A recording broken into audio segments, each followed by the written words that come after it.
Welcome to அனு சமையல். இன்றைக்கி நம்ம கேப்சிகம் மசாலா எப்படி செய்கிறதுன்னு பார்க்கலாம். 4 கேப்சிகம் கட் பண்ணி எடுத்திருக்கேன். இது பார்த்திங்கன்னா சப்பாத்திக்கு ரொம்ப டேஸ்ட்டாக இருக்கும். 2 டேபிள் ஸ்பூன் எண்ணெய் சேர்த்துக்கலாம். எண்ணெய் சூடாயிருந்தோம் மராட்டி மொக்கு சேர்த்துக்கலாம். பட்டை 2 சின்ன துண்டு,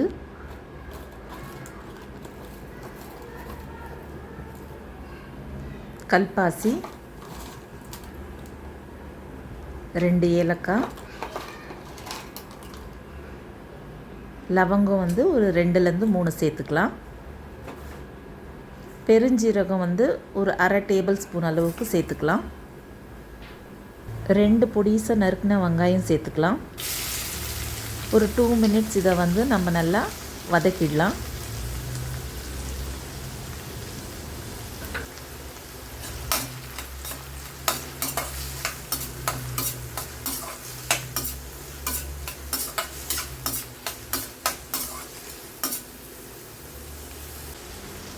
வதங்கிடுச்சு, ஓரளவுக்கு வதங்கிடுச்சு.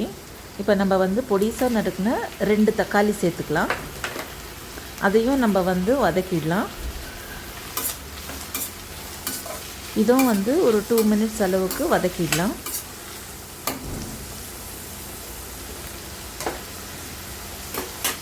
உப்பு கொஞ்சம் சேர்த்துக்கலாம். இதில் உப்பு கொஞ்சம் சேர்த்துக்கணும்னா வதக்கும் போதே கொஞ்சம் சீக்கிரம் வதங்கிடும்.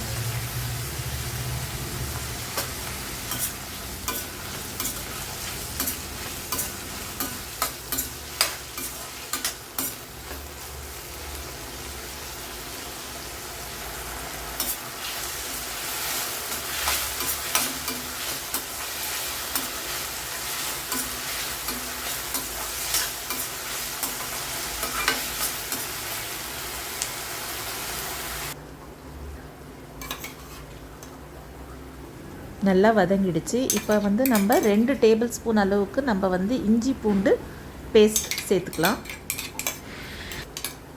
பச்சை ஸ்மெல் போகிற வரைக்கும், அதாவது 1 மினிட் அளவுக்கு இதையும் நம்ம வதக்கிடலாம். இஞ்சி பூண்டு பேஸ்ட்டை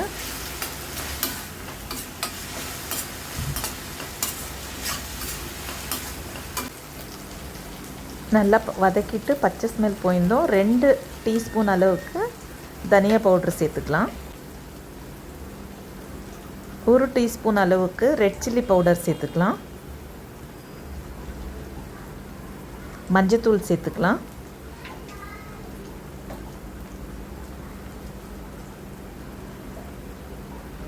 கரம் மசாலா 1 டீஸ்பூன் அளவுக்கு சேர்த்துக்கலாம். ஸோ இதையும் நம்ம பச்சை ஸ்மெல் போகிற வரைக்கும் நம்ம இதை வதக்கிடலாம். நல்லா பச்சை ஸ்மெல் இது போயிருந்தோம். நம்ம 1 கிளாஸ் அளவுக்கு தண்ணி சேர்த்துக்கலாம்.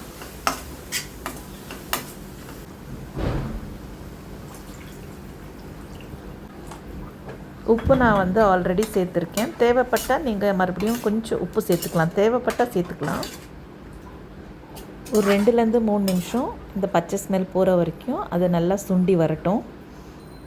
அதுக்குள்ளே நம்ம தேங்காய் ஒரு 2லேருந்து 3 பத்தை, காஞ்ச மிளகா 1 அரைச்சிக்கலாம். இஞ்சி பூண்டு அரைச்ச ஜார்லேயே நான் அப்படியே அதுலேயே சேர்த்து அரைக்க போகிறேன். ஒரு அரை டீஸ்பூன் அளவுக்கு பெருஞ்சீரகமும் சேர்த்துக்கலாம். ஸோ இதை நான் கொரப்பாக அரைச்சிக்கலாம். இதை பாருங்கள், கொரப்பாக அரைச்சாச்சு. இப்போ நம்ம அரைச்ச மசாலாவும் இதில் சேர்த்துக்கலாம். இதுவும் ஒரு 2 மினிட்ஸ் அளவுக்கு நல்லா கொதிச்சு வரட்டும்.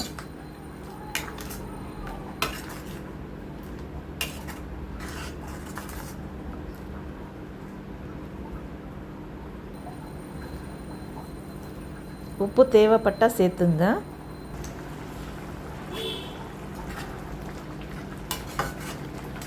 பாருங்கள், இது நல்லா கொதிச்சிருந்தோம். கேப்சிகம் நம்ம கட் பண்ணி வச்சுருந்த ஆட் பண்ணிக்கலாம். கேப்சிகம் குக் ஆகிறதுக்கு ரொம்ப நேரம் தேவையில்லை. ஒரு 2 மினிட்ஸ் குக் ஆச்சுன்னா போதும். 2 to 3 மினிட்ஸு. நம்மளுக்கு கேப்சிகம் வந்து ஒரு 2 மினிட்ஸ் குக் ஆச்சுன்னா போதும்.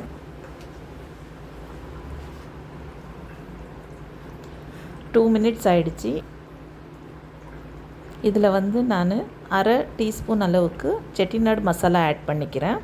இது ஏன் நான் கடைசியில் ஆட் பண்ணிக்கிறேன்னா, நீங்கள் பிகினிங்லேயே ஆட் பண்ணிட்டிங்கன்னா கசப்பு தன்மை வந்துடும் அதில்.